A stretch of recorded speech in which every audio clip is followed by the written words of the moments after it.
Monday morning, a little bit early, I believe, but never mind. Let's get started. Your Monday morning, 10 o'clock, 10-minute super tip. Today we're going to be talking about being present.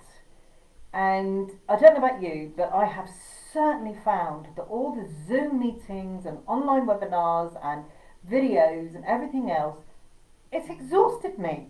Absolutely exhausted me, and I had to stop and really think about why that would be, because you imagine, you're at home, you don't have to go anywhere, you're sat in your own room. It should be easier, but it's not, and the reason it's not is because online, if you're doing your job well, you have to be truly present. Now, I'm one of those people that, it doesn't matter if something is not going well for me. If I have attended a webinar or whatever it might be online or a Zoom meeting, I'm not going to just leave in the middle of it because, it's boring me silly.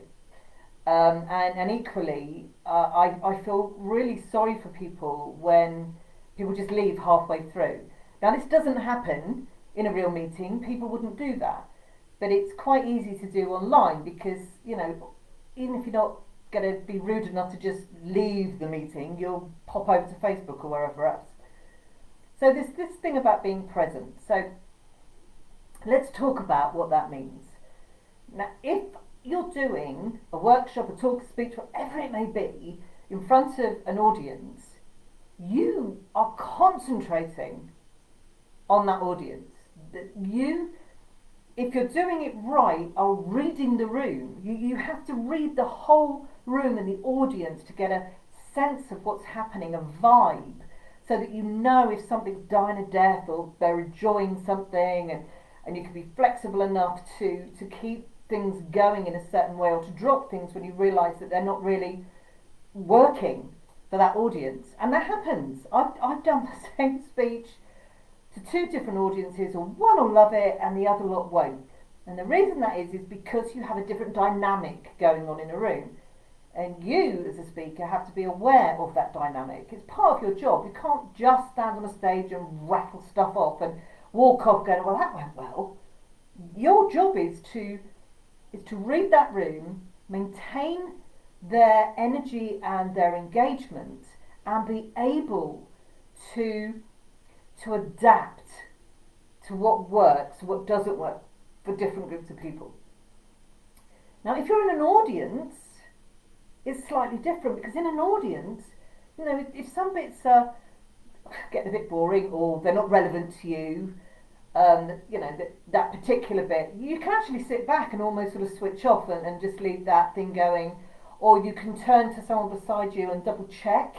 You double check with if you've understood that, and did they really mean that, and all that. So you're not having to be as present.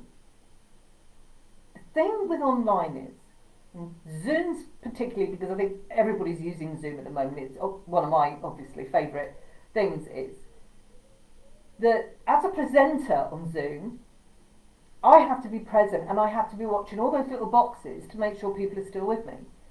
And trust me, if you know how to do this well, you can tell the people that are listening to something else or are writing out something that has nothing to do with what you're talking about. So you have to be completely watching all of those.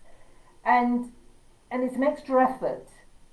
There is this extra effort because you don't have the atmosphere of a room to help you understand. You only have yourself, and watching those little boxes and thinking, oh, nobody seems to be taking any notice, or so-and-so up there, I wonder what they're up to. So it's harder. And from an audience point of view, if you are polite enough, you will stay present, listening to take stuff in and to understand what's going on. And you don't have anybody next to you to go, did I get that right? Did they really say that? And I'm not sure. You have to, in your own head, be thinking about it and working it out and trying to make sense of it all by yourself. So that's why at home, online, whether you're doing the talk or whether you're in the audience, you have to be present, really present, with that extra little bit of job to get it through the screen to the people you're talking to. And trust me, it's exhausting. I've done 2 or 3 in a day and gone, I can't go to bed. Absolutely exhausting, but worth it, especially if you're the talker. If you're the speaker and you're speaking, I cannot emphasize enough how much you have to practice being present all the time with that added bit of effort. Now, webinars are slightly different because webinars you're informing people, you're giving them information, and often you're sort of hidden behind the slides. It's a really good excuse to just have the slides up, but your voice has to sound like you're enjoying it. Your voice can't be complacent. And things like Zoom, where you're running meetings and it's more interactive, you certainly can't hide behind all those slides and be complacent about how people are taking in that information. I talk about speakers, and I talk about, anyone who speaks online, offline, wherever they are. I talk about it as a job, because that's what it is. It's a job. It's your job. Now, your main job may be coaching people about getting back to work. It may be you're a solicitor, you may be this, you may be that. But when you're talking in what I would call a sort of semi-professional way, like on Zoom, you're doing a presentation, a workshop, a keynote, whatever it might be, it's a job. It's part of your job to inform, to keep people engaged, to read the room, to entertain slightly, but more than anything, it's your job to be present in the room. You're the one holding out your arms like this. Imagine that. It's this huge present, and the present you're giving is hugging and pulling in that whole audience so that they're listening to you and they get what you're saying. If you can visualize that in your head when you're talking to anybody, and it's an extra effort online, that's what you're doing. You're embracing them all, you're giving them this information, you're giving them this present, and your job is to make sure nobody's slipped out of that group hug. That sort of, group hug. So you're pulling them back in, and if you're thinking, if people are going, I don't want to do that because I don't really get it, your job is to adapt and do it slightly differently. Same information. I'm not saying you ever change your message, but you have to find a different way of getting it across. And it may be that one group you work with in the morning hasn't quite woken up, so you might need to be a bit more dynamic to bring them all in and wake them up. And you might find that those people who, have been in for a couple of hours and are really up and raring to go, and you can probably sit back on all that, yahooing, and gently give them the information. So you never know what's going on in that dynamic. And certainly you have no idea what's going on in the dynamic at home. You have no idea when someone sat down at that computer what's been going on. What's been going on in another room. The kids have been playing up. Had a row with your partner. The kitchen's flooded. Could be anything. And we sit there, we've got smiles on our faces. You need to learn how to work out how to pull them in and show them the love, if you like, and be very effective with that group of people. And that's your job. Back to, it's your job. It's not an ego boost. It's not about going, look at me, aren't I fantastic?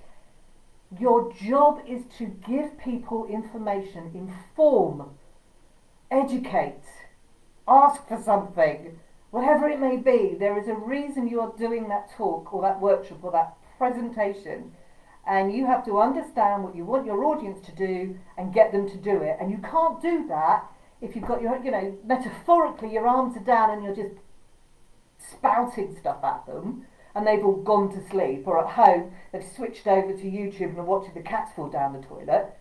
You have to be aware of what's going on and pull them in to make sure they get that information, because they need it. You're not doing this for nothing. You have something they need. They need to hear, or they need to do, or whatever it may be. They need it, and you're there to give it to them. So be present, and online be extra present. And in that present, open up your arms and embrace your audience and do your job.